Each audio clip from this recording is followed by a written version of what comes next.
Hey, how you doing today? I am Prophetess taquilacoleman, best-selling author, God-ordained marriage coach, and founder of God-ordainedmarriage.com.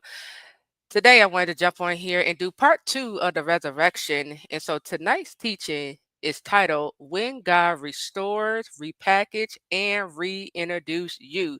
So if you missed part one, which was titled The Resurrection, after this live is over, you can go back and watch the replay, okay? Because this is part two, all right? So before we get started, let me know if you can hear me. I know you can't see me, but let me know if you can hear me well, if the sound is okay. Before we get started, also go get your pen, paper, and Bible out, okay? Because we have a lot of scriptures that I'm going to share with you today. Okay. So, thank you. All right. Thank you for letting me know you can hear me. Okay. So listen, if this is your first time catching me live, welcome. Make sure you hit that subscribe button. Everyone else, make sure we are liking this live video, sharing this video out. And let me just say this too, because I didn't put it in the title. So this also applies to stage 9 of the God ordained marriage promise. Okay. So when God restores, repackage, and reintroduce you, this applies to the 9 stages. Okay, I have a book called The 9 Stages to a God Ordained Marriage. So what we are going to talk about in today's teaching, I'm going to give you insight into some of the things that God is going to be doing in your life if you are obedient and you partner with God. I'm going to share with you exactly how God is going to restore, repackage, reintroduce you when you get to stage 9. But also, we're going to take a look at um, what's his name? Jacob, Saul and Jacob, more so Saul. We're gonna take a look at the story of Saul, New Testament Saul, and we're gonna look at how God, converted him into Paul, and that applies to prodigals. Okay. So yes, it have. Thank you, Katisha. She said your subscribers have increased a lot. Congratulations. Thank you. Thank you, thank you, thank you. All right, so let's get started. Okay. So when God restores, repackage, and reintroduce you again, this is part two from yesterday's teaching, which was titled The Resurrection. So we're going to go back to the definition for resurrection. Okay. So resurrection means the rising of the dead, the revival of something. Okay, now let's start right here. The rising of the dead, right? So I don't know what warfare you went through as you are standing for your God ordained marriage promise. But if you are up under heavy warfare, if you're dealing with evildoers in your God ordained love story, which is warlock, wizard, that's sending attacks your way, if you haven't realized it yet, one of the things that God will make you aware of, or if you booked a session with myself, I probably have already made you aware of it. But usually in the beginning of your God ordained love story, when the warfare starts coming your way, um, the evildoers, the witches, warlock, wizard, they know how to take your soul captive, and they know how to throw you in spiritual prison. Okay. Depending on, your life, the calling that's on your life, because some of you have some heavy calling that's on your life. Depending on the calling that's on your life, you may have found, maybe God have showed you in your dreams or gave you revelation that the enemy has even pronounced death over your life in the spirit realm. They can do that. If you didn't know, they can have your funeral, in the spirit realm, pronounce death, give you a death date, all that stuff, right? And so if I'm speaking to you, understand when we talk about the resurrection, the rising of the dead, this is talking about your situation, okay? Because when you go through that type of attack where the enemy has pronounced you dead, I'm gonna say unalive, so I won't get flagged. When the enemy has pronounced, try to unalive you spiritually, right? You will see things going wrong in your life. Okay, you will see your finances drying up, you will see relationships ending all of a sudden, your health going down, you will see it. Okay, and again, God will give you revelation about that. Okay, 1 second.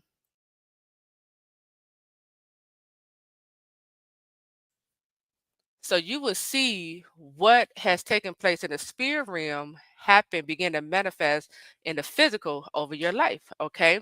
And so when that happened, because God is going to turn the tables on the enemy. He's going to raise you back up to life. Okay. So don't, try not to be discouraged. If you're looking at, if you're currently going through it and you're looking at your life and you're like, God, I don't see how I'm going to come out of this.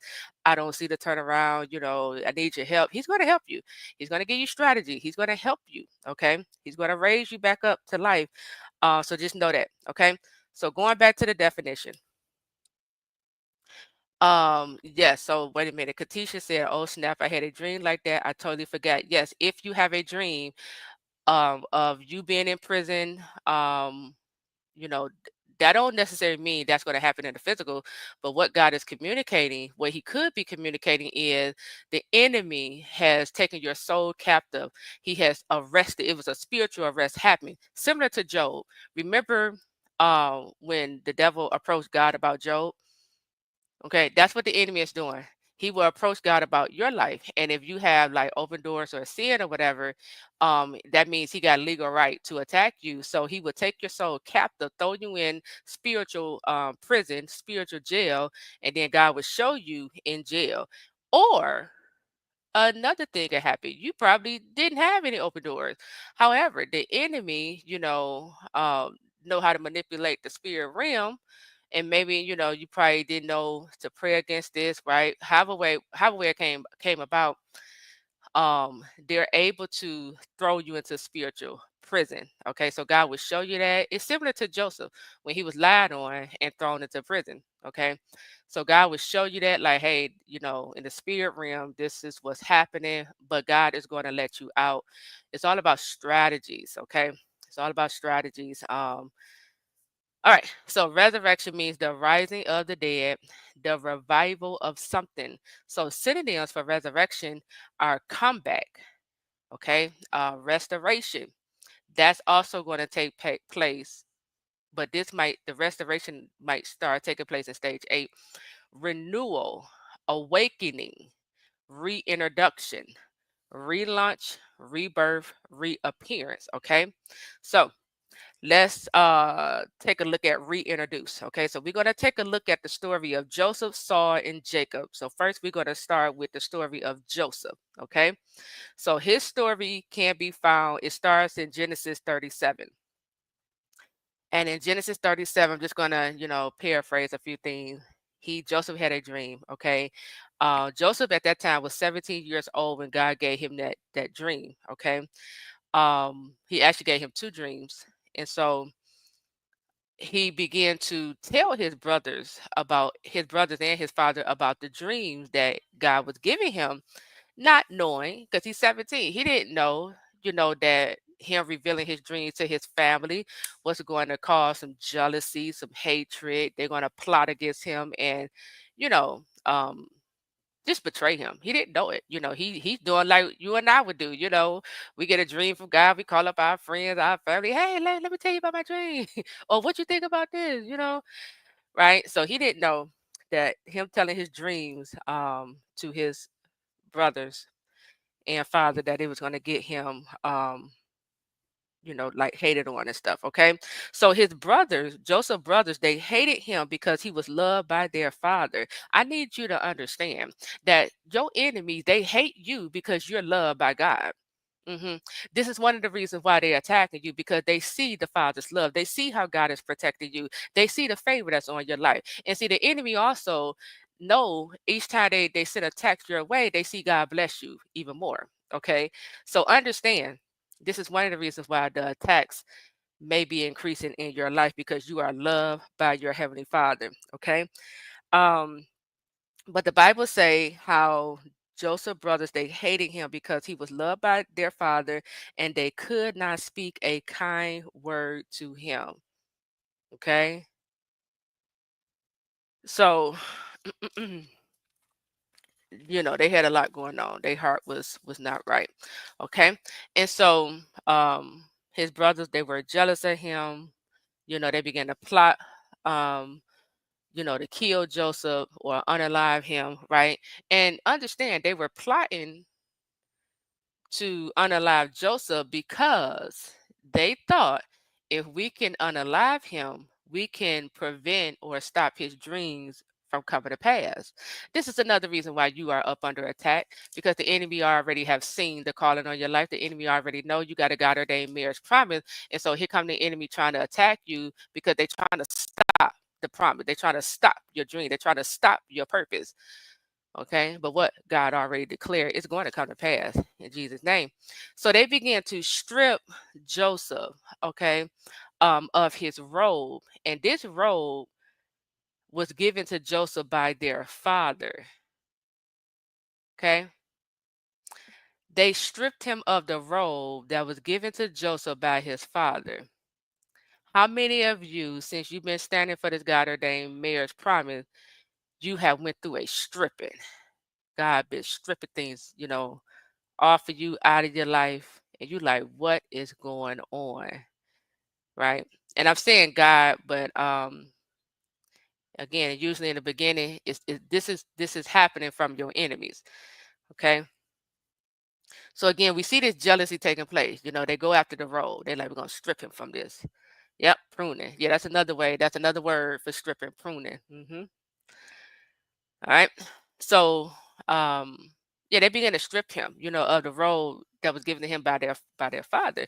And again, Joseph's brothers, they had the spirit of hate, they had the spirit of jealousy, they had spirit of murder, spirit of rejection, the spirit of hurt and heart. They had all these spirits in them. Okay, their heart wasn't clean. Okay, that's why we got to be careful of who we, like the people you connect with, because you never know what spirits they have on the inside of them. Okay, you never know. And so as you continue to read, um, you know, the story of Joseph, as they began to plot, to unalive him, I think it was his younger brother, Reuben, he was like, well, let's not kill him. He was trying to save him. Let's not kill him. So they end up selling Joseph, right, over into Egypt. Now, the Lord allowed that. The Lord allowed Joseph to be sold over into Egypt because that's where God needed him. The dream that God was giving Joseph, what Joseph didn't know, the dream that God is currently giving you, Joseph, where these dreams, the appointed place is over in Egypt. He didn't know this, right? So God allowed his brothers to, plot. He allowed them to, betray him, reject him. I tell y'all all the time, rejection is redirection. Rejection is for your protection. God was allowing his brothers to reject Joseph because God already knew your brothers, Joseph, got the spirit of hate, murder. They got a lying spirit. They got a greedy spirit. They double-minded. They got the spirit of hurt and harm, spirit of murder. All these spirits operating in his brothers. So God is like, I'm going to allow your brothers to reject you and betray you like this because I got to get you away from these unclean spirits. See, when we are rejected by family, friends, spouse, right, it's not always because of us. It's not always, oh, they don't like me. No, this could be God's protection. This could be God redirecting me and getting me to the place, the promised place where he need me at. This stance, this God ordained marriage process, this stance is all about positioning. Okay. So as they sold him over to Egypt, before they went back to tell their father, they dipped his coat, or maybe it was the robe. They dipped the robe in it was some type of blood. I don't have my Bible open, but I believe that was witchcraft they performed on Joseph. When they let me open it because I want to get the exact words. I believe they performed witchcraft on him when they did that because that's his robe. It had his DNA on it. Okay. Um, let me see. Right here. Genesis chapter 37, starting in verse 31. It say, then they got Joseph's robe, slaughter a goat. That's a ritual. And dip the robe in the blood. They performed witchcraft on Joseph. So this is another reason why Joseph's life took a turn for the worse. He was lied on and thrown in prison. Witchcraft. Okay. And so He sold into Egypt, um, and he ended up Pharaoh's official. I can't think of the man's name, but he ended up over there. Over the house, right? So again, Joseph don't know this is my training because God just revealed to me destiny. He just revealed to me in my dreams the calling that's on my life. Joseph not making the connection. So as he end up at that man's house, he get put in charge over the house. He's captain, not captain. He's put in charge over the house. So Joseph doing a good job, and the Lord was with Joseph. Okay, I need you to understand that the Lord is with you, even when they throw you in spiritual prison, even when you lied on, even when you're in an unfamiliar land or a territory. The Lord is with you. Okay, so it say the Lord was with Joseph so that he prospered. Okay, Joseph found favor in his eyes, talking about his master, and was put in charge of his household. Okay, so his master, I'm gonna read from my notes. His master wife took notice of Joseph. Okay, here come the first test. I need you to understand. I need y'all to really hear me because I'm saying certain things. I'm being strategic with what I'm saying because I'm trying to help you to understand your own process. But here comes Joseph's first test with his wife. Okay, his master wife took notice of Joseph, so she kept on trying to approach him. She like, come to bed with me. Come on over here, Joseph. You looking all good. So he like, no. He turned her down. He like, no, I can't sin against God like that. No, he had character. That was a character test. Okay, so don't be surprised when the Lord tests your character. Okay, so one day Joseph, he get to the house, and it was only the wife there. So the wife, she ended up, um, basically making a pass at him. Joseph ran out of that house. He like, I got to get out of here, right? And of course, I'm paraphrasing here. And so the wife ended up lying on Joseph. Okay, she ended up lying to the her husband. Basically trying to say Joseph made a pad with trying to, have sex with her, trying to sleep with her, this and that. And so what ended up happening, this is witchcraft. She came in between a destiny relationship. Okay, this was a destiny relationship, Joseph and his master. This was a relationship that God wanted to be in Joseph's life, but because she lied on him, she came in between that relationship. She caused his master to see Joseph in a negative light now, which also influenced the master to throw Joseph into prison. Okay, and so while Joseph in prison, it say the Lord was with Joseph, right? Showed him kindness and granted him favor, right? So it doesn't matter. No matter what the enemy throws your way, the Lord is always going to be with you. As long as you walking out your obedience to the Lord, as long as you stand connected with your heavenly Father, He's with you. Okay. It say Joseph was put in charge of all those held in prison and made responsible for all that was done there. Okay, so we now seeing promotion is happening in prison. See, if you put yourself in Joseph's shoes, that didn't look like no promotion. It probably didn't even feel like no promotion. You in prison, right? Like, how am I being promoted and I'm in prison for something I didn't even do, right? And again, you might be in a situation right now where you like, God, this don't look like no promotion, but you are being promoted. Okay. God's favor is there with you. All right. And I need to point this out because remember, first Joseph, he was um he was put in charge over the house. So once he passed that level, he's getting thrown into prison. Now he go from being in charge over the house, and now he's made responsible for all that was done in the prison. I hope you see the elevation, the increase in responsibility. This is how you know God is elevating you in the spirit when he increased your responsibilities. Okay. And so while he's in prison, um, Pharaoh, Pharaoh gets offended with the chief cupbearer and the baker, and he throw them in prison. And so let me see. Let me go over here to chapter 40 because I want to point something out.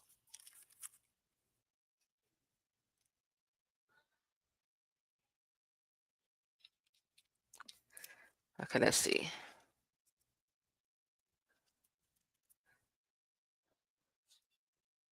All right.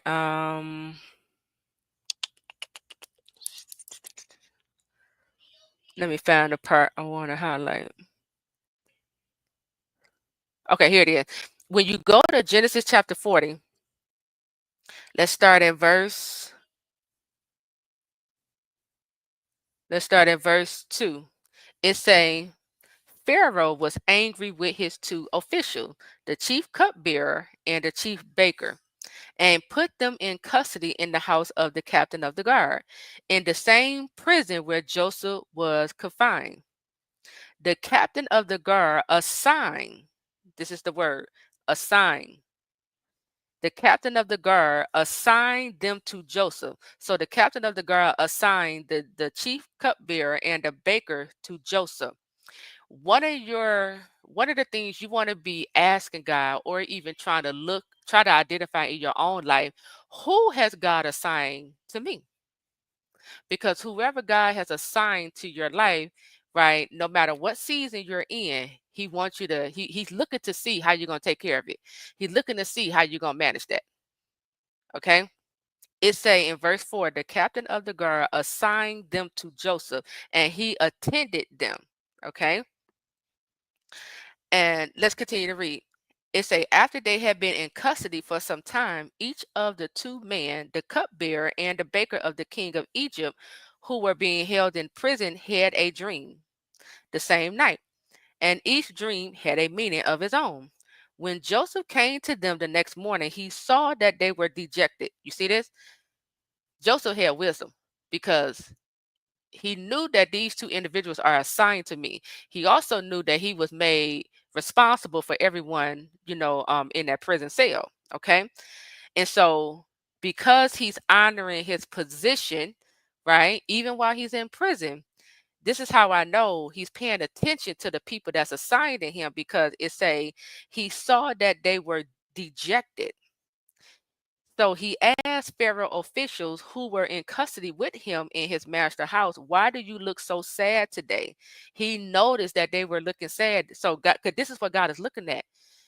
When he assigned people to you, God is looking to see, okay, so what are you doing with the people who are assigned under your care? This is why I pour out in this community, because y'all are assigned to me. So God is looking, he's like, okay, Tequila, so what you going to do with the God-ordained marriage community? Are you going to serve them? Are you going to help them? Are you going to answer their questions? Are you going to, I go over and above, right? He's looking to see what you're going to do with the people that are assigned to you, because based upon how you show up, it's going to determine whether you get promoted or you're going to take this test all over again. Okay. All right. So I wanted to make that clear. Let's continue. So assign, let me read this. Assign means appoint someone to a particular job, task, or organization. Okay. And so again, Joseph go ahead. As he noticed that they were looking sad and everything, he asked them. He was like, "Why are you looking sad?" And so they were basically looking sad because they both had a dream, but they had no one to interpret their dream. So Joseph said, "Tell me your dream." He was like, "Do not interpretation belong to God? Tell me your dreams." Okay. And so they began to tell Joseph their dreams. Okay. And he began to interpret their dreams. Now, so when Joseph interpreted their dreams, basically one of the guys, he told them, "You're gonna die when you get out of here," and then he told the other guy, "You're gonna be restored to your position." But he also told him, let me read it. He also told him in Genesis chapter 40, let's start at verse 12. It said, this is what it means. Joseph said to him, the 3 branches are 3 days. 3 days. It's like I'm tongue tied. The 3 branches are 3 days.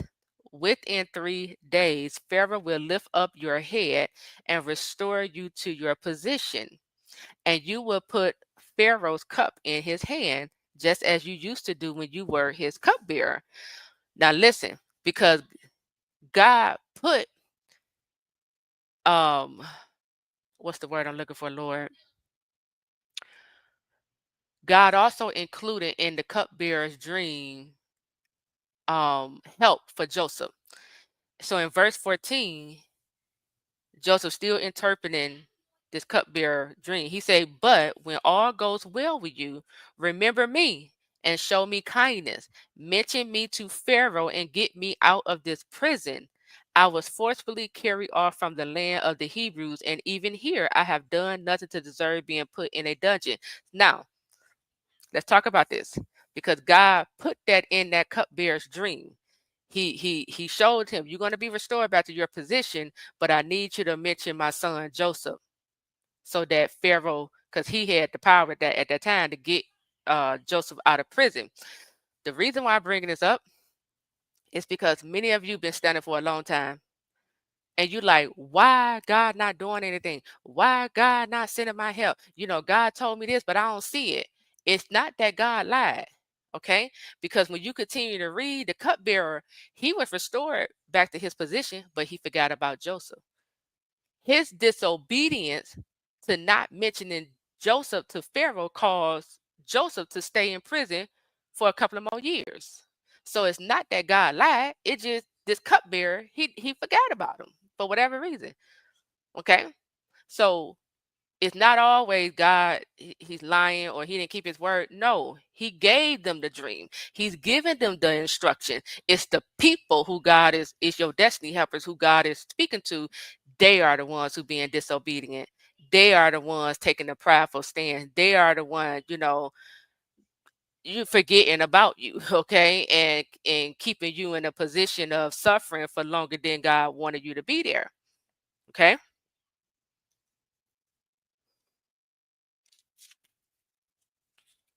All right. Now, let's go over to Genesis 41, where it's talking about Pharaoh's dream, okay? Pharaoh's dream.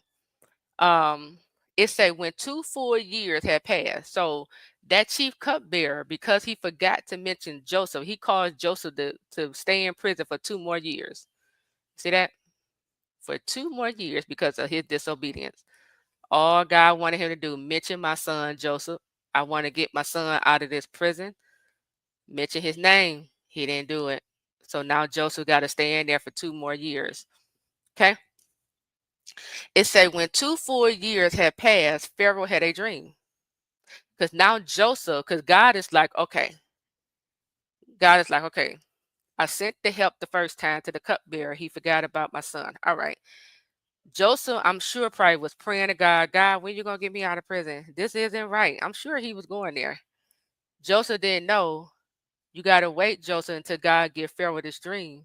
But God had to give Pharaoh this dream because the dream that Pharaoh had to do with this famine that was about to come upon the land. So God is very strategic. He had to give Pharaoh this dream around the time when this famine is about to hit. Okay. So, but Joseph don't know all these details. So it said when 2 full years had passed, Pharaoh had a dream. So I'm not gonna read this whole thing. He had a dream, and this dream disturbed Pharaoh.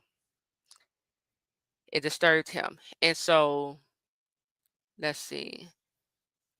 It's saying verse 8, in the morning his mind was troubled, talking about Pharaoh, because of that dream he had. So he sent for all the magicians and wise men of Egypt. Let me point out that Pharaoh was an evildoer. He was he had warlocks, witches hanging around him, okay? But God still gave him a dream. Pharaoh told them his dreams, but no one could interpret them for him. Now Pharaoh is coming in need. Pharaoh, he has a need, but no one around Pharaoh can fulfill this need. I need you to hear me.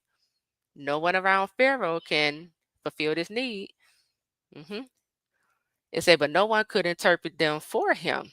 Verse 9, then the chief cupbearer said to Pharaoh, today I am reminded of my shortcomings. Now he's being reminded of Joseph and what Joseph said when he interpreted his dream.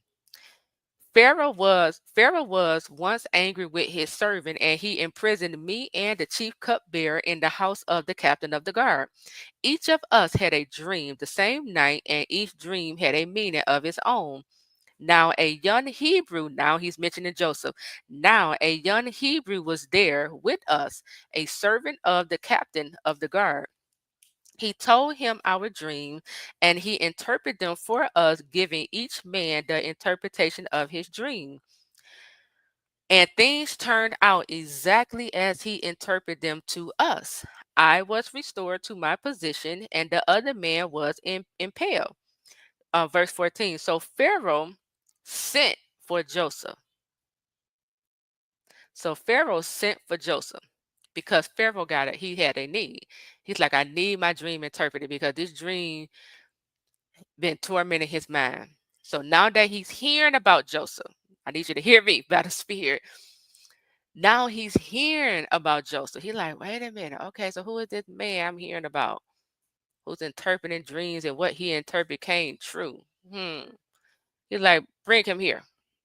So Pharaoh sent for Joseph, and he was quickly brought from the dungeon. When he had shaved and changed his clothes, reintroduction, repackage, restoration. He said, when he had shaved and changed his clothes, what did y'all learn yesterday about clothes? Identity, mantle, covering, right? Or it can be your physical clothes. Okay. He what's his name? Joseph took off the prison clothes. He knew it was his time. Okay. He took them prison clothes off. This also means, it don't say it in the Bible, but this also means Joseph had to renew his mindset. He had to change his thinking. He had to change his mindset. The current mindset that Joseph had in prison, he can't take that to the palace. He got to elevate. Okay, that mindset got to elevate. Okay, we got to think on a whole nother level. This is how this stuff works. So it's saying, so Pharaoh sent for Joseph, and he was quickly brought from the dungeon. Suddenly, that was a suddenly moment. Suddenly, his name was mentioned. Suddenly, his life changed overnight. Okay, this is what's going to happen to you. Okay, you got to be obedient, though. You got to be obedient. You got to follow God's instruction, and you got to, be patient and allow God to walk you into this. Okay. He was quickly brought from the dungeon. When he had shaved and changed his clothes, he came before Pharaoh. Pharaoh said to Joseph, I had a dream, and no one can interpret it, but I have heard it said of you. Remember, the wife was spreading rumors. Oh, Joseph, he was trying to get with me. He was trying to break up my marriage, right? In the beginning, it was a lie spread about Joseph. Now we see as years pass, Pharaoh is like, I have heard some good things about you. I have heard you're the one who can interpret my dream. Now you hear how what he is hearing now has changed. I hope y'all picking this up. The words that the enemy, once spoke over Joseph's life, that has went away. You don't hear that anymore. Now you hear good things about Joseph. He's being recommended. Okay. Hey, Leslie. He said, but I have heard it said of you that when you hear a dream, you can't interpret it. Verse 16, I cannot do it, Joseph replied to Pharaoh, but God will give Pharaoh the answer he desired. Woo-hoo! But God will give Pharaoh the answer he desired. But God will give the prodigal the answer he desired. Guess who is the answer? You are. This is why you got to prepare. This is why we do the work. This is why we take the time to heal. This is why we work our gift, even in a situation that it feels like prison. When you work your gift, when you master your gift, you develop it. I'm talking about gift, but I'm talking about your assignment. When you master your assignment, you develop it, you shifting your identity, you healing, right? You growing in the word. God is making you into the answer because God already know your person is going to come into a need. And no one around your person will be able to meet that need but you. And that's when they're going to come for you. Many of you been asking me, Tequila, when they're going to come back? When you become the answer. When you become the answer. Come on now. When you become the answer. Let me know if y'all picking this up. Okay.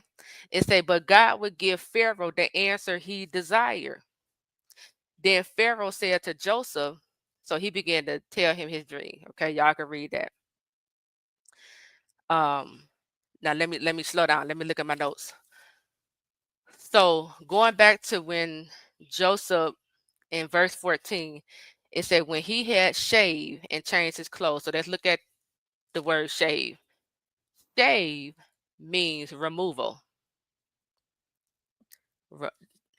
If shave means removal, it means cut off or take off or decrease or reduce or prune. Okay. So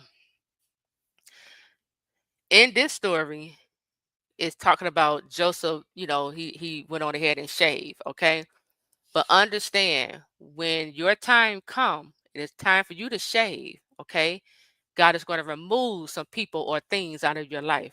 He's going to tell you, cut off this relationship, cut that off, or take off of that, take off that scarcity mindset. He's going to reduce your circle. Okay.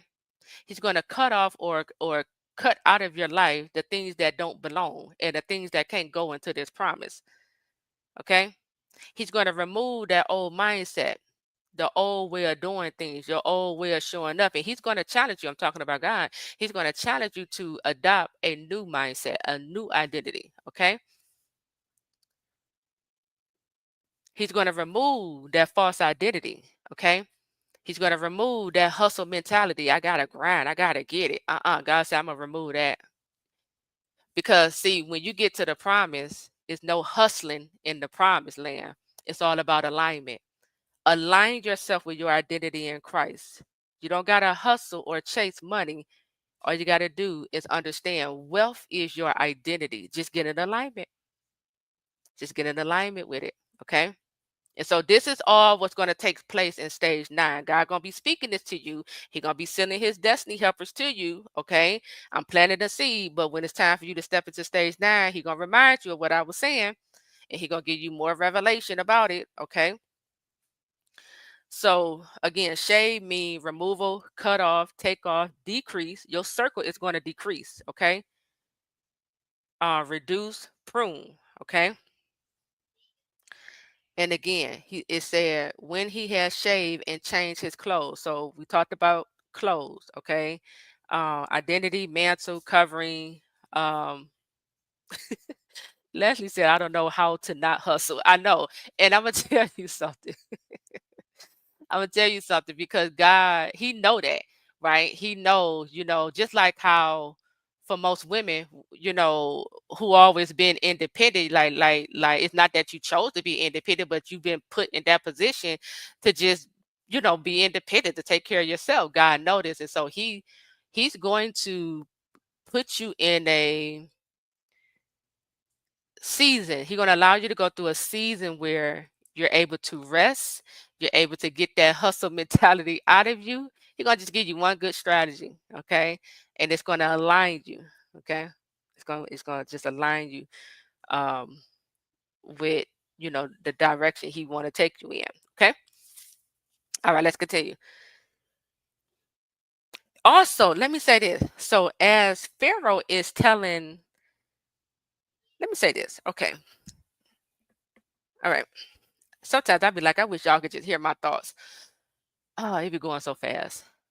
So going back, Joseph was hidden all this time. While he was in prison, he was being hidden. While he was in the master's house, God was hiding him. Okay. It wasn't his time to be announced. Okay. But while he was being hidden by the Lord, God still wanted Joseph, work your gift. work your gift for dream interpretation, be good stewards over, what I put you in charge over, because that's also connected to your calling, Joseph. Take care of the people I assigned to you, Joseph. Okay? Because it's all speaking to the calling that's on Joseph's life. Okay? And so when Pharaoh sent for Joseph, oh, now it's time. It's time for Joseph to come out of hiding. It's time for God to announce Joseph. Okay? An announcement is about to take place here. So as you continue to read Genesis 41, Pharaoh began to tell Joseph about his dream. Okay. And I believe he had two dreams, because I remember Joseph telling him the reason the dream was given to Pharaoh in two form is that the matter has been firmly decided by God, and God would do it soon. So for my people who are still trying to grow in dream interpretation, when God give you the same dream back to back, it's the same dream, same meaning, that simply means God has established this thing. It's coming to pass. Okay? It's coming to pass. And so let me read my notes, and then we're going to go back to the story. So it was now time for Joseph to come out of hiding and work his calling, when Pharaoh called for him and began to tell him his dream. Okay? Joseph's time has come. There's an appointed time for you to come out. Now, let me say this, okay? Let me say this. You got to be careful with who you following on YouTube. These so-called prophets on YouTube, it's not all of them. Some of them are false. They just disguising themselves. They wolves in sheep's clothing. And here's how you would know some of them who are wolves in sheep's clothing, because you will only know this if you know the calling that's on your life. If you don't know the calling that's on your life, then you're gonna have a hard time with this. But you see how when Pharaoh had this dream and he began to call for Joseph, and as he began to tell Joseph his dream, this is now God revealing Joseph. Okay, he's coming out of hiding. False prophets who disguise themselves as true prophets of God, they could, because they've been looking in your life, they've been looking at your prophecy, they've been checking your star, all these things. They know, they can see what's ahead. Okay, they can see certain things, right? So they would try to announce you before your time. They would start prophesying, telling you, oh, God gave me this dream and God told me this. They would try to speed you up ahead of your time. That's to sabotage you. Remember with Jesus, every time he would deliver the spear out of a person, he would tell that person who just received their deliverance, don't tell anyone. It wasn't time for people to know about Jesus. Okay, but they disobeyed. They would go and tell anyway. So that's one of the ways how you can spot a false prophet. If you know the calling that's on your life, and you hear them announcing it early, and you know it ain't time for that. It ain't time for me to be announced yet. God still got me hidden. That's because that's a false prophet trying to get you to come out before your time, sabotage you. Okay, so don't fall for it. Rebuke it. So his time has come. I'm gonna read from my notes. It say, take off the labels placed on you by the enemy. Okay, because Joseph had labels placed on him by the enemy. That's the one who was rejected by his brother. That's the one who was sold and left for dead. That's the one who was betrayed, right? That's the one who was thrown in prison. That's the one who tried to sleep with his master's wife. Okay? So not God, Joseph had to take all these labels off. He had to come out of agreement with these things, and he had to, like basically reset his mind, okay, renew his mind and say, that ain't me. I got to shake that off of me, okay? That's what the enemy had placed on me, okay? Before God reintroduces you, your identity must shift. I'm going to say that again. Before God reintroduces you, your identity must shift. You have to shift in the way that you see yourself. So no more dimming your light. Okay? No more shrinking back. No more playing small. No more being scared of the enemy. What? God said he gave you authority over the enemy. Okay. He said, I have given you authority to tread over serpents and scorpions, over all the power of the enemy. So no more being afraid, no more shrinking back, dimming your light. God is saying, walk like you belong, walk like I called you, speak with authority. Okay. Dress how you want to be addressed. Okay. No more shrinking, dimming your light, shining. I need you to shine bright. Okay. Like the diamond you are. Similar to Esther, she she was successful in getting inside that palace. She became King Xerxes' wife, but Esther still was playing small. She was also still in hiding. hmm Let's talk about this right quick. I don't even got this on my note, but when you go to the book of Esther, she first Esther first became the queen, the wife, right? But no one knew besides Mordecai, no one knew her identity. They didn't know she was a Jew, right? They didn't even know her power. They didn't know the power God had given to Esther. They didn't know this. So that tells me God still was hiding her, even though she was made queen and a wife. Okay. But Esther was still shrinking, playing small, because when Mordecai was like, hey, they'd have put a hit out on us. Okay. He was like, I need you to step up.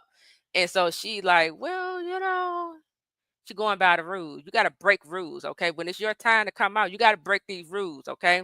You gotta step up to the plate and say, you got to do, you got to say your people. It's showtime.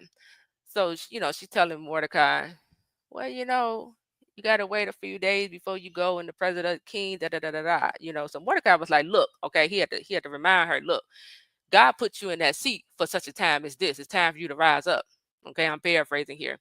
And so when Mordecai challenged her like that, but he also reminded her, this is why you really was put in this seat, Esther. It's not just so you can look good, okay, and let everybody know you the queen and the wife. No, you were put here for such a time as this. Now it's time for you to rise up, stand in your value, stand in your power, and help save your people. And what did she do? She called a fast. She started moving like a leader. Her identity shift, her mindset change. She said, okay, my people need me. Okay, now it's making sense why God put me here. Now I understand. She called that fast. What's his name? Haman. He didn't even know. He came for her. He came for her. That story of Esther, Haman putting in that decree over the Jews. It was really the enemy operating through Haman. The enemy was really after Esther, because she was the one who God called to. God wanted to use Esther to save her people. So the enemy, he was really looking for Esther. He was trying to take her out so that his plans could come to pass concerning the Jews. And so Haman didn't even know her power. He didn't know it until God revealed it at the end. Okay, so let's get back to this story. All right, let's see. I'm gonna just read from my notes. It say Pharaoh said to Joseph, "I had a dream and no one can interpret it, but I have heard." Okay, we already talked about that. We talked about that. Hold up. Okay, we talked about that.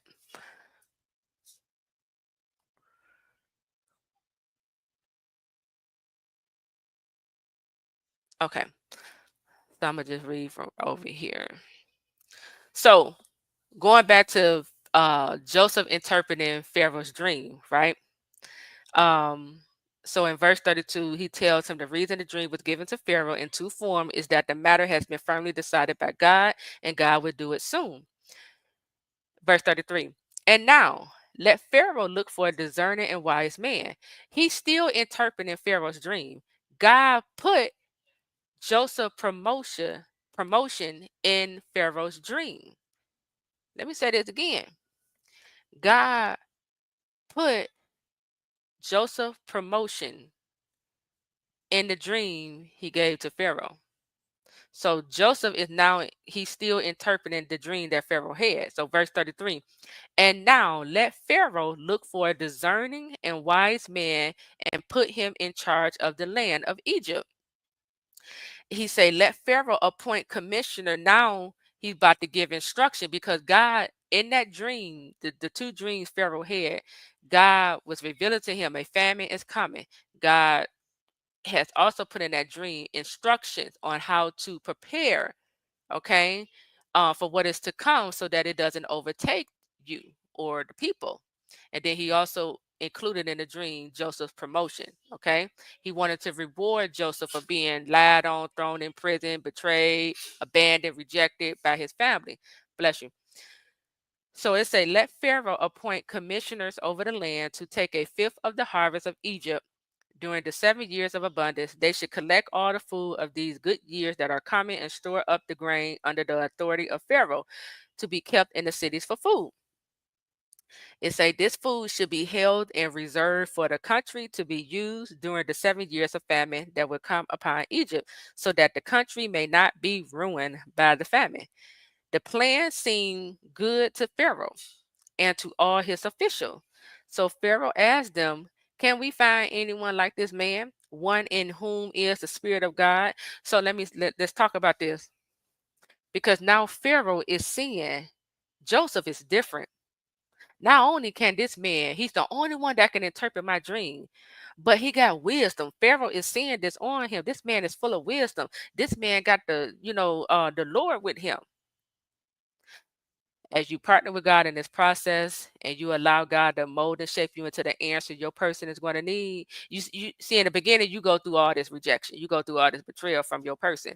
But when it's all said and done and you partner with God and allow him to make you into that answer, when it's time for you to come out of hiding, your person is going to see, man, my spouse, they got the Lord with them. They full of wisdom. They different, but in a good way. They're going to see this. Okay. This is why we prepare. Okay. It says, so Pharaoh asked them, can we find anyone like this man, one in whom is the Spirit of God? Then Pharaoh said to Joseph, since God has made all this known to you, there is no one so discerning and wise as you. You shall be in charge of my palace, and all my people are to submit to your orders. Only with respect to the throne will I be greater than you. So Pharaoh said to Joseph, I hereby put you in charge of the whole land of Egypt. Now his dream is coming to pass. But do you see the hell he had to go through? Okay. What God revealed to him, Joseph didn't know. Oh my God, he didn't know. God giving me these dreams. He didn't know I'm about to be lied on. I'm about to be rejected by my brothers and father. They about to plot to kill me, unalive me. They about to throw me in prison. He didn't know he was gonna have to go through all of that. All right. But we see what God said came to pass. Okay.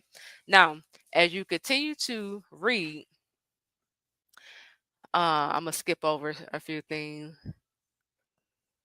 Uh, as you continue to read in Genesis 41, you read how God blessed Joseph so good. Okay. He blessed him so good. It is because God has made me forget all my trouble and all my father's household. God gave Joseph a wife and two children. He's already being put in, like, made the head man over Egypt. Okay. He got wealth, you know, he got influence, authority, power, wife, children. God blessed him so much to where it made him forget about his father's household. It is because God has made me fruitful in the land of my suffering. God is going to make you fruitful in the land that you had to suffer. God is going to make you fruitful in that land. The same land that you was mocked. The same, that's why God is calling y'all back to some of them places. The same land that where you was mocked, the same land where you was rejected, that God said, don't worry. I'm gonna make you fruitful in that land. I'm gonna make your name great in that land. I'm gonna pour out wealth on your life in that land. That same land. Okay? It's coming back. And so when you go over to Genesis chapter 42, let's start at verse 6. It say, now Joseph was the governor of the land, the person who sold grain to all its people. So when Joseph's brothers arrived, here come his brothers, the same ones who rejected him, plotted to unalive him. So when Joseph's brothers arrived, they bowed down to him with their faces to the ground. Isn't that what God showed Joseph in his dream? As soon as Joseph saw his brothers, he recognized them, but he pretended to be a stranger and spoke harshly to them. Where do you come from? He asked. From the land of Canaan, they replied, to buy food. Although Joseph recognized his brothers, they did not recognize him. Unrecognizable. This is what God is going to do. If I didn't say this at the beginning, but you represent Joseph, okay? Put yourself, I'm talking about Joseph, but I want you to put yourself, okay, in his position, in his shoes. The same way how Joseph is standing right in front of his brother, but they don't recognize him. That's how much God blessed him. He shifted in identity. He shifted in purpose and calling. They didn't even know that this is our brother. Unrecognizable. Okay? So God is going to make you unrecognizable. You're going to have to reintroduce yourself to your person. They're gonna, when it's time for y'all to come together, they're gonna be like, that's not the same person I knew a couple of years ago. Unrecognizable. All right, so that was the story of Joseph. Let's talk about Jacob. Okay. Jacob's story is found in Genesis 25. We're starting Genesis 25, and then you can go over to Genesis 27. Okay. So Jacob was known for deceiving people. Okay. He stole his brother Esau's blessing. Okay. Esau sold his birthright to Jacob for food. Okay. When you really read that, that lets you know Esau didn't even value his birthright. Many of you, I gotta go there, but many of you you're not properly valuing your spiritual blessing. You're like, I don't want this promise. Go ahead, they can have them. And I ain't even gonna lie. I said that one time too. I ain't gonna lie. I was like, you had that, you had that. Okay, but yeah, Jacob, he's known for deceiving people. Um, stole his brothers. Esau stole his blessing. You know, he didn't steal the birthright because he Esau sold it to him, okay, for food. So Esau had a spirit of greed on the inside of him, and he didn't really value his birthright, okay. But as you continue to read in the book of Genesis, okay, we see in Genesis chapter 32, we see how Jacob began to wrestle with this angel. He wrestled with the Lord, right? And as a result of him wrestling with God, he I think it said the angel touched his socket, his hip, and he changed his name. He changed his name from Jacob to Israel. Okay. And it said because he struggled with God and with humans and have overcome. Okay. So this story of Jacob, if you're dealing with someone who deceives people, God can change deceivers. Okay. We don't really hear these stories, but God can change deceivers' heart. Okay. He could give them a new name. He can restore them. Okay. He can, restore them, repackage them, reintroduce them. Okay. Because if you continue to read Jacob and Esau, they began to get into it. Esau had got so upset with Jacob to where he was planning to unalive him, but he had to go away. Jacob had to go away. And as he was away, God was dealing with Esau's heart concerning Jacob. And when you read the story, it was God allowed them to, run into one another. And Jacob was fearful. He thought Esau was coming to kill him. But when he met with his brother, Esau embraced him. He had a change of heart. Okay, so we see restoration happening in Jacob's life, or Israel. We see the restoration happening in his life. We see God changing Jacob's name to Israel, right? He also is the one who married Rachel, love at first sight. God blessed them. Okay. So it's not over. for the deceivers. Okay. Now let's talk about Saul, New Testament. I believe this is over in Acts chapter 8. Let me see. Give me a minute.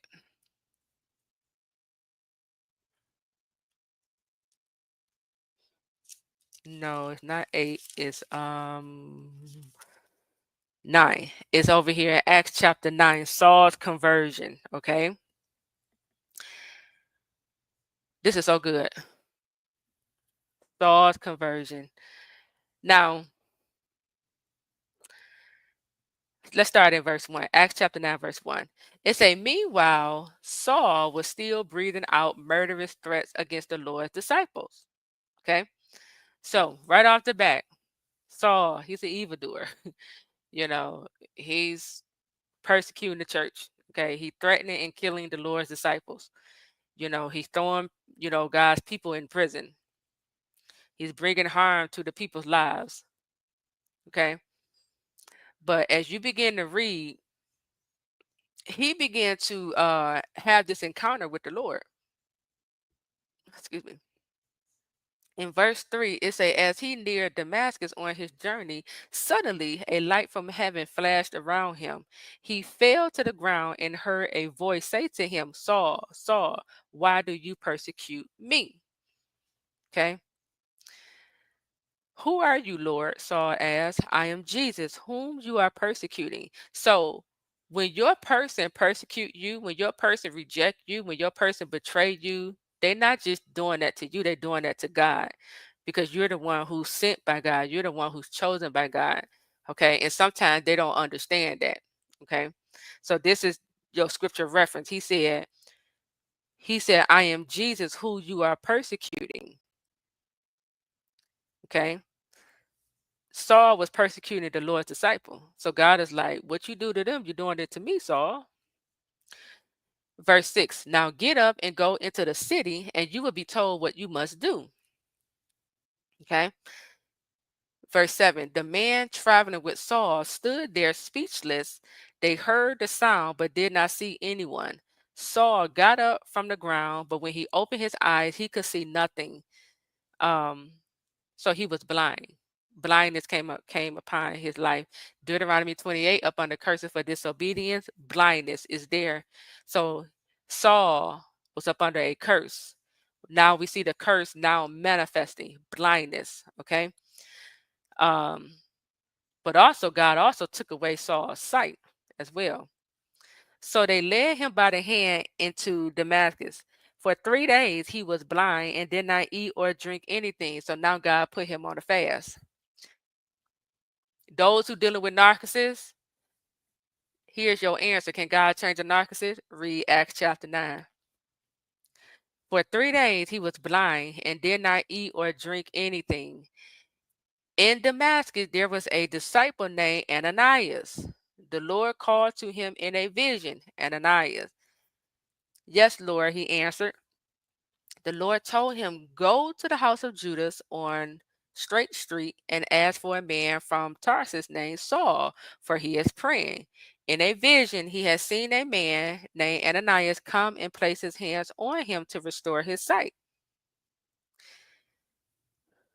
Ananias is the one who is in right standing with the Lord. Now, yesterday, I was showing you all how, you know, we always stay on our prayer post. If we want to see resurrection, come about in a dead situation, we got to invite Jesus into it, right? We got to invite Jesus into that situation. Now, in this particular case with Saul, Saul is blinded, okay? And he's losing his strength because God put him on a fast for 3 days. He didn't have anything to eat or drink. So what does God do? He called Ananias. Come on in here, Ananias. He gave Ananias a vision. In the vision, Ananias, it's the Lord told him, go to the house of Judas on Straight Street and ask for a man from Tarsus named Saul, for he is praying. In a vision, he has seen a man named Ananias come and place his hands on him to restore his sight. Lord, Ananias answered, I have heard many reports about this man and all the harm he has done to your holy people in Jerusalem. Verse 14, and he has come here with authority from the chief priest to arrest all who call on your name. But the Lord said to Ananias, go. This man is my chosen instrument to proclaim my name to the Gentiles and their kings and to the people of Israel. Let's stop right here. Saul was a prodigal. Saul was an evildoer. Saul, even though he was an evildoer, even though he was a prodigal, he was still chosen by God. Prodigal time is not up. When you're chosen, you don't have a choice. Okay? God told Ananias, go. This man is my chosen instrument to proclaim my name. He got a calling on his life. It ain't no free will with this one. I did let him have his free will. He was persecuting my disciples. He was persecuting me. I allowed him his free will, but now it's his appointed time to step into his calling. Okay? Also, let me point out, you see how in order for restoration to happen in Saul's life, God partnered with Ananias. He like, Ananias, I need you to go to Saul. Okay? In order for God to, bring what looked dead back to life, Ananias, I need to partner with you. Come on. Come partner. I need you to lay your hands on him. I need you to pray for him. Okay? Verse 16, I will show him how much he must suffer for my name. Chosen ones will suffer for Jesus' name. Then Ananias went to the house and entered it. Placing his hands on Saul, he said, Brother Saul, the Lord Jesus, who appeared to you on the road as you were coming here, has sent me so that you may see again and be filled with the Holy Spirit. Immediately, something like scales fell from Saul's eyes. Scales, okay? He was blinded. Scales is what prodigals currently have on their eyes, their mind, and their heart, okay? This is why they can't see you. This is why you're up under rejection. It's scales there, it's blinders there, okay? Immediately, something like scales fell from Saul's eyes and he could see again. What happened? How is it when Ananias prayed over Saul, the scales broke? Ananias, he just wasn't just a regular Christian. Ananias was filled with dunamis power, God's power. Okay. He was connected. Ananias was always connected to Saul's transformation. Okay. For some of you, you're gonna be Ananias. God gonna call for you. One of the reasons why you're going through all this warfare is because God is filling you with his power. He is growing you in rank and authority. Okay? Because God already know I'm a call for him or her to help bring restoration to their person. Okay? It said immediately something like scales fell from Saul's eyes and he could see again. The curse broke. He got up, the curse broke, and his senses returned. Okay? He got up and was baptized, and after taking some food, he regained his strength. You hear that? And so as you continue to read, we see this conversion happening, right? Saul go from persecuting, the church to now he preaching boldly about God. Okay. He preaching boldly about God.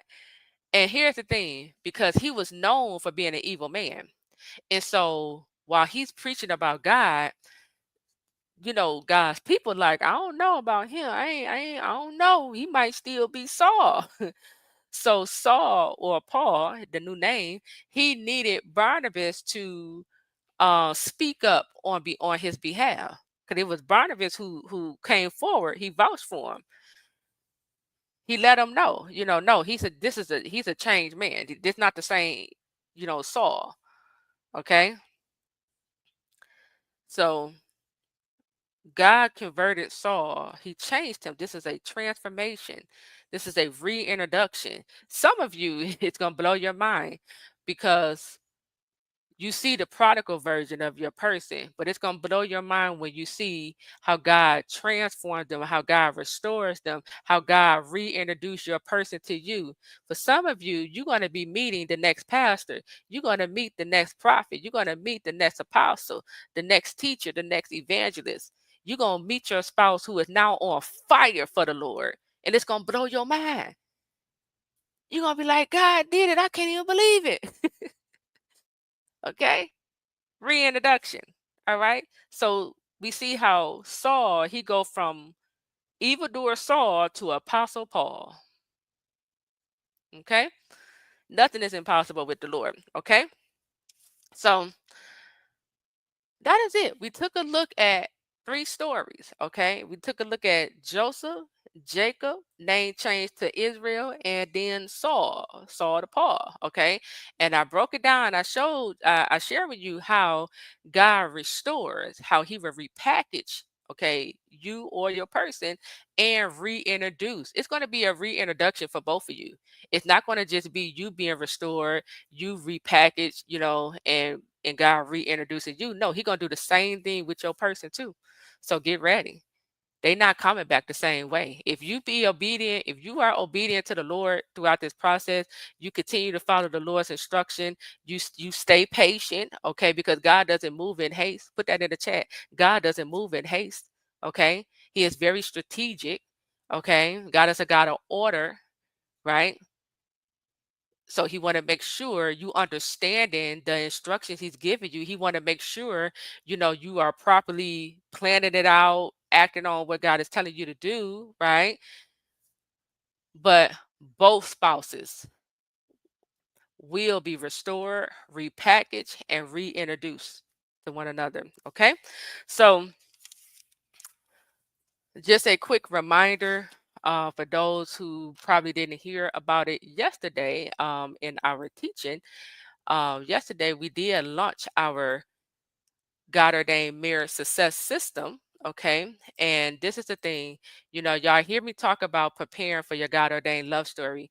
If you are someone who is still dealing with the hurt, you're still dealing with that betrayal, the rejection, having a hard time, to forgive your person. If you are you trying to step into your purpose and calling, or you trying to figure out what is the calling that's on my life. Okay. I need you to understand that this system, this program is for you. Okay. Whatever you're going through. Okay. I have realized, I came to the realization that one session, many of you have booked a session with me, but one session is not enough. Okay. You can't get the whole program, the whole system in one session. No, I may teach you how to interpret a dream, but what you going to do about the healing? What you going to do about, understanding your role as a wife or your role as a husband? Right? What are you going to do about that addiction? Okay. Come on now. I'm going to go there, because some of you might be dealing with certain addiction. You might have a pornography addiction. You might have I ain't gonna go there. You might have another type of addiction, okay? You might be overeating or under eating, whatever the case may be, right? What you gonna do about it? Do you even know how to overcome it? Because in our God ordained marriage success system, we have a masterclass on overcoming addiction, okay? That I'm going to teach you. And let me be honest, the Lord told me last month, He was like, teach it. He was like, teach them how to overcome addiction. And I didn't feel qualified. I really didn't. Even though I overcame my own addiction, I didn't feel qualified to teach on it, because it was the way how I was looking at it. I was looking at it from the standpoint, you got to be a therapist, a counselor, someone who specialized in that area. But God was like, no, teach it. Take them through the steps you went through that has helped you to overcome the addiction I had. And so I'm going to teach you that inside of our God ordained mirror success system. Okay.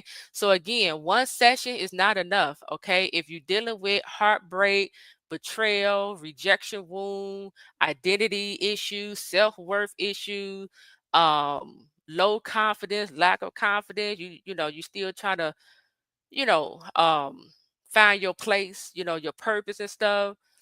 This system is for you. Okay. So I want you to head over to godordainedmarriages.com/success system. I will leave the link in the description area. Okay. But it's go time. It is go time. Okay. You're not waiting on God. God is waiting on you to get in position. Okay. So let's see. I'm gonna just any questions before we wrap up here?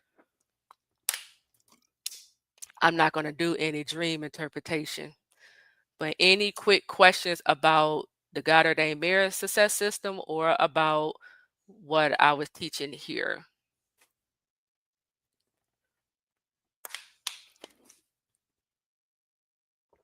Okay. She said, I want to teach the word of God and chill. All right. So start teaching right now. Start teaching in your home. Start teaching on the job. Teach while you're at school. Yep. Just start teaching it.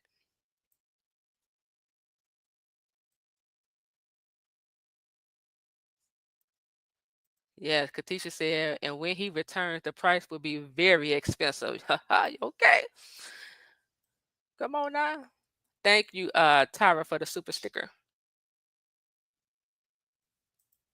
Okay, what is this success system you speak of? Okay, well, let's talk about it. So the God ordained marriage success system, this is a 10-step system. Okay.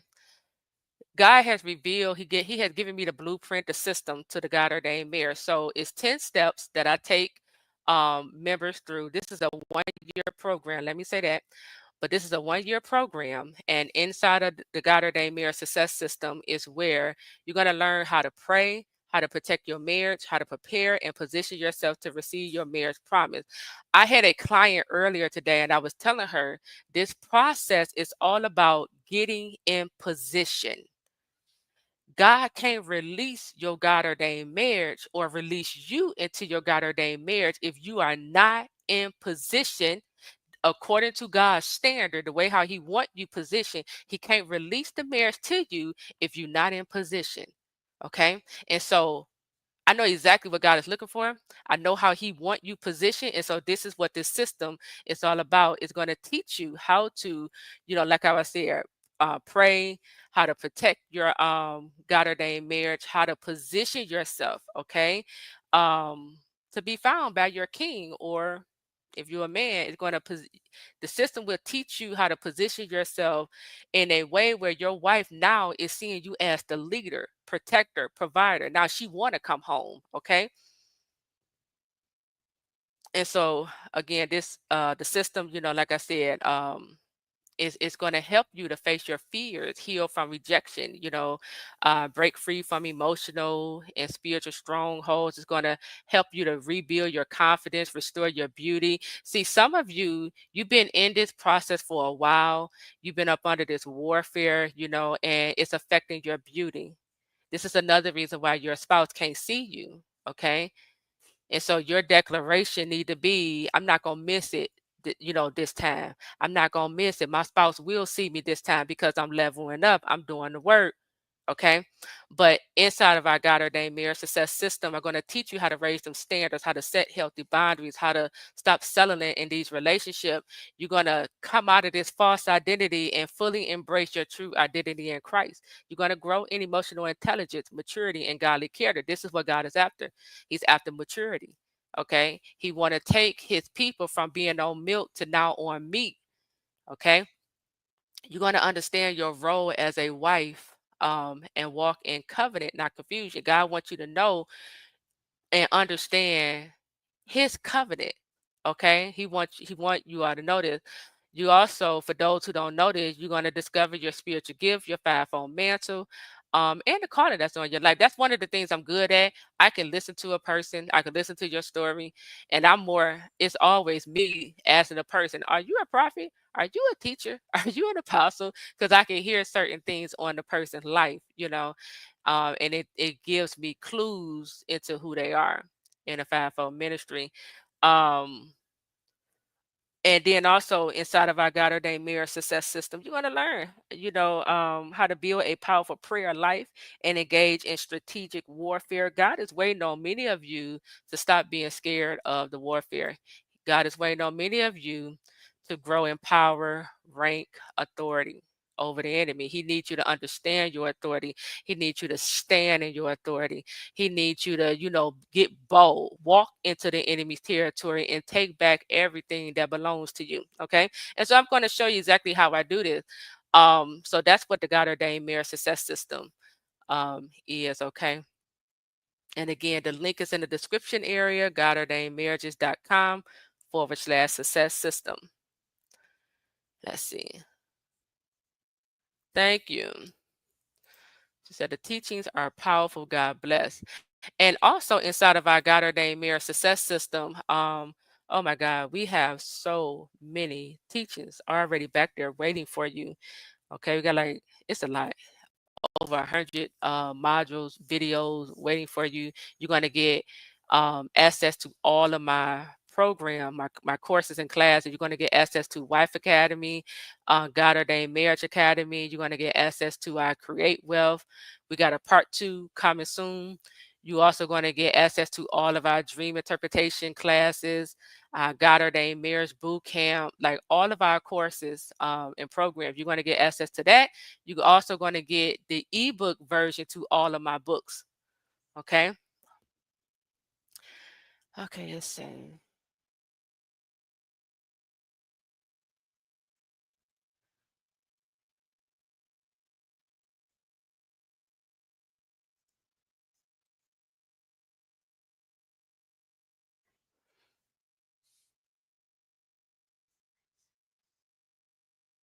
Okay, I'm not answering any questions on courts and attorneys. Give me a direct question regarding God ordained marriage. Okay. You said, when are we doing another God ordained marriage fast with you? Soon. Soon. It's coming. Yeah. When God give me, because this was an assignment, the God ordained marriage success system. When He give me an assignment, I got to put everything on hold, and I got to birth it. I got to do what He tell me to do. So it's coming soon. Yeah, stay tuned. All right. So let's see. All right. So that is it. Okay. Yeah. So let's go ahead, get plugged in. Let's continue to stay ready. You said you mentioned once before, nothing can come against what God put together. Warfare can come against it, okay? But nothing can stop what God has put together, okay? As long as, let me be clear, as long as you doing your part. Because if you ain't on your prayer post, if you ignoring God's instruction, then yeah, the warfare gonna stop it. It's gonna come in between. It's gonna separate it. But as long as you doing your part, the enemy can't stop the calling that's on your life if you're doing your part. Praying, fasting, delighting yourself in the Lord, you spending time with God, listening to His voice, following His instruction, you being led and guided by God. The enemy can't stop the calling that's on your life or your marriage promise. All the enemy can do is attack it, and God would allow the enemy to attack your calling and your marriage promise because that's how He builds the foundation. I don't know if y'all realize that, but that's how God builds your foundation. Okay. In Matthew chapter 7, it talks about a house that's built on sand. Soon as something comes, I'm paraphrasing, soon as something comes and hit up against this house that's built on sand, it's going to come crashing down. Good example for my standards who are currently married, but you're dealing with a prodigal husband or wife. You got married, but you see that your person, they lacking some character. They got some cracks in their character. You see their foundation. Because I tell y'all in my session, that's a grown man, but he was never a husband. That's a grown woman, but she was never a wife. You marry a woman. You marry, a grown adult male, but he has yet to transform into husband or wifey. You see what I'm saying? So God allows the warfare to come our way because it's building us. It's planting you on that rock foundation. Okay. So yeah. All right. Um, let's see. Yeah, yeah, you're welcome. You're welcome. All right. So you all enjoy the rest of your evening. That is it. I'll see you all tomorrow. Take care.